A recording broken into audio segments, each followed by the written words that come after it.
कि सोना है कि नहीं। जब बादशाह इसके ऊपर बैठ के जस्टिस करते थे, अच्छा तो उनकी जस्टिस भी बिल्कुल इस पत्थर की तरह होती थी। अच्छा, there is no confusion at all, okay.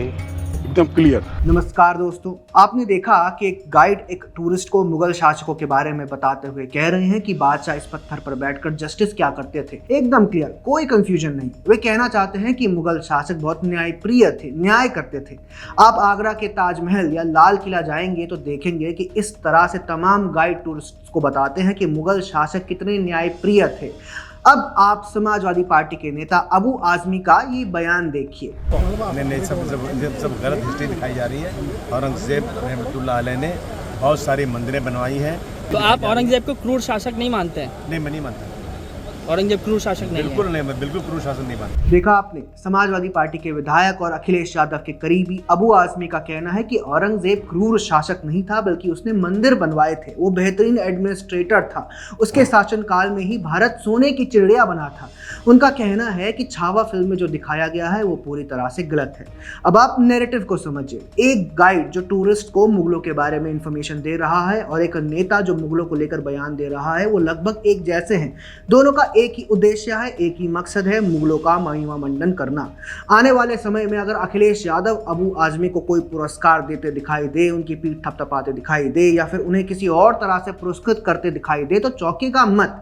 Akhilesh Yadav ऐसा कर सकते हैं क्योंकि अबू आजमी ने जो कहा है शायद वही अखिलेश यादव भी सोचते हैं। हम ऐसा इसलिए कह रहे हैं क्योंकि इससे पहले भी समाजवादी पार्टी के बड़े नेता औरंगजेब का महिमा मंडन कर चुके हैं। साल 2022 में आजम खान ने कहा था कि कोई हमें औरंगजेब वाला शासन लौटा दे। वो हिंदुस्तान दो जो औरंगजेब का हिंदुस्तान था। मजे की बात यह है कि अखिलेश यादव ने ना तो आजम खान के बयान का विरोध किया था और ना ही अबू आजमी के बयान को लेकर कोई सफाई दी है। क्या इसका अर्थ ये नहीं है कि अखिलेश यादव भी अपने नेताओं के बयानों से सहमत है? सवाल है कि क्या अखिलेश यादव भी औरंगजेब को क्रूर शासक नहीं बल्कि मसीहा मानते हैं? क्या वे भी मानते हैं कि औरंगजेब ने मंदिर बनवाए थे, वो एक बेहतरीन शासक थे? सवाल ये भी है कि समाजवादी पार्टी के नेता बार बार औरंगजेब का महिमा मंडन करते क्यों दिखाई देते हैं?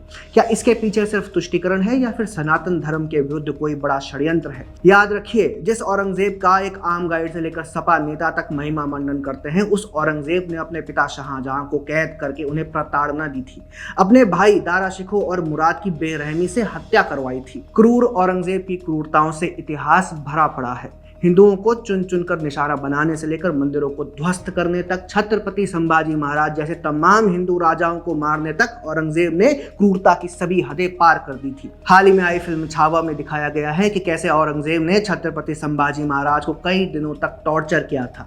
उनकी आंखें फोड़ दी गई थी, उनकी जीभ काट दी गई थी, उनके पूरे शरीर को तलवारों से क्षत विक्षत कर दिया गया था।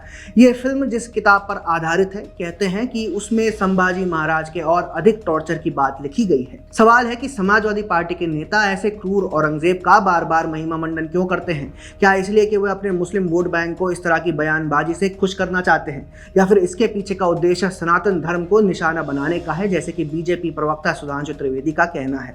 इससे बात बहुत साफ हो गई है कि ये अपने इरेडिकेशन ऑफ सनातन धर्म अर्थात हिंदू धर्म के समूल नाश के अभियान में किसी भी सीमा और किसी भी निम्नता तक जाने को तैयार है। इन बयानों से एक बात और साफ हो गई, जो बुलाने पर भी अयोध्या में श्री राम लला को प्रणाम करने नहीं गए, जो 66 करोड़ लोगों के स्नान करने के बाद भी प्रयाग के महाकुंभ में स्नान करने नहीं गए, वही आज भारत के ही नहीं दुनिया के इतिहास के सबसे क्रूर और अत्याचारी शासक औरंगजेब का गुणगान करने लगे। यह दर्शाता है कि यह भारतीय संस्कृति, भारतीय परंपरा से कितनी नफरत और हिकारत करते हैं। सवाल बहुत सीधा है कि आज के लोकतांत्रिक भारत में औरंगजेब का महिमा मंडन कैसे किया जा सकता है?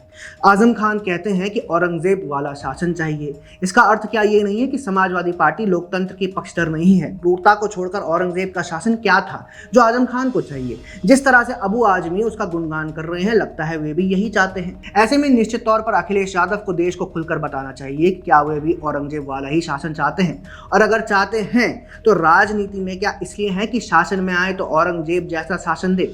किसी भी राजनीतिक दल से इस तरह के नैरेटिव को हम आपको समझना भी पड़ेगा।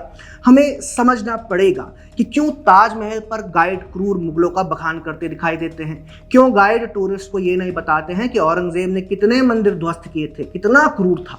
ऐसा इसलिए है क्योंकि वर्षों तक वामपंथी इकोसिस्टम ने मुगलों का इस तरह से महिमा मंडन किया है, जो आज भी वे जब तब करते दिखाई दे जाते हैं। हमें इतिहास की किताबों के माध्यम से ये बताया गया है कि औरंगजेब इतना न्याय प्रिय था कि वह अपने जीवन यापन के लिए टोपियां बनाता था, उसे बेचकर जो कुछ मिलता था उसी से उसका जीवन यापन हुआ करता था। अब ऐसी बात सुनकर खुद रॉबर्ट वाड्रा तक चौंक गए और उन्होंने चौंक कर ये कहा, पर क्या ही किया जा सकता है, हमारे इतिहासकारों के लिए ये तर्क कोई बहुत जरूरी बात तो नहीं है।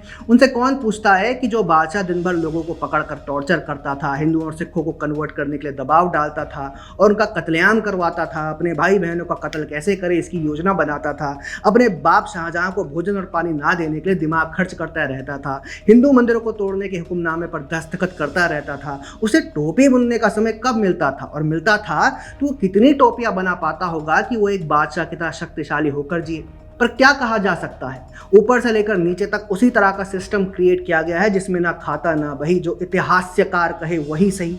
लेकिन प्रतीत होता है कि अब लोग इसे समझने लगे हैं। शायद इसीलिए अबू आजमी के बयान के विरोध में देश भर में आवाज़ें उठ रही हैं। विरोध के बाद आजमी ने अपना बयान वापस भी ले लिया है। अबू आजमी ने औरंगजेब को बेहतरीन प्रशासक बताया है। इसको लेकर आपको क्या कहना है, कमेंट सेक्शन में हमें ज़रूर बताएं। अगर आपको हमारा कंटेंट पसंद आता है तो हमारा चैनल फॉलो भी कर लें। जय हिंद।